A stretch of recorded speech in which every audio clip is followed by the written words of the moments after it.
Throughout his career, Anthony took huge risks to tell stories of people whose lives was changing under tumultuous events that the Middle East has been witnessing for decades.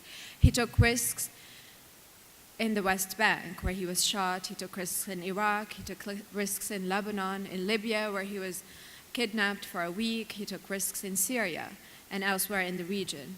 He took risks not because he was after glory or fame, but because he was committed to journalism, and because he believed the best way to capture these events, their impact, and the change that they bring to this region is by telling the stories of ordinary people. In his commitment, he defined journalist, or more precisely, foreign correspondent, and he brought a new approach to this trade.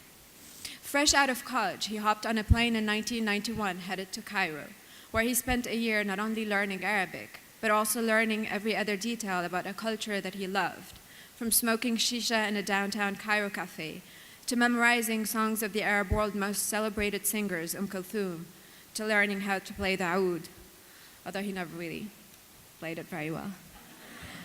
But as he spent the next 20 years covering violence and wars, he always repeated that the biggest challenge that he faced was to never lose sight of the humanity.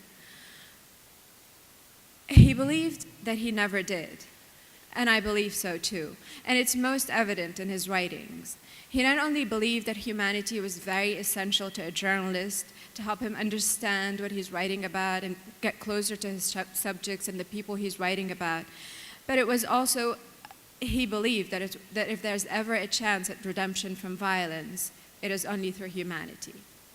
Perhaps he captured this best when he said in a speech that he gave last year at the Oklahoma City National Memorial Museum, after he was released from a week of captivity in Libya, that violence can only happen in the context where humanity is lost. The best weapon against terrorism is humanity, because in the end, it is about people. I can imagine how proud Anthony would have been if he was with us today to receive the Reflection of Hope Award.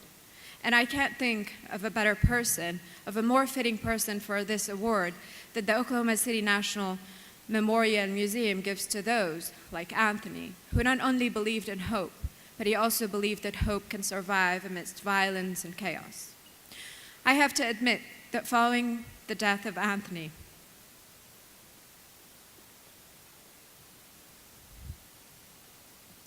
I have lost sight of the humanity that my husband always talked about and wrote about.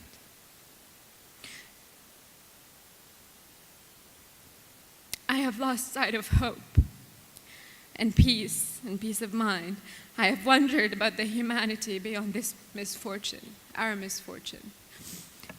But I also often remember him in these dark moments, sitting in our home office in Beirut, telling me that he had lived a great life and had accomplished all that he wished to accomplish. He also said that whenever I die, I will die a happy man. Thank you.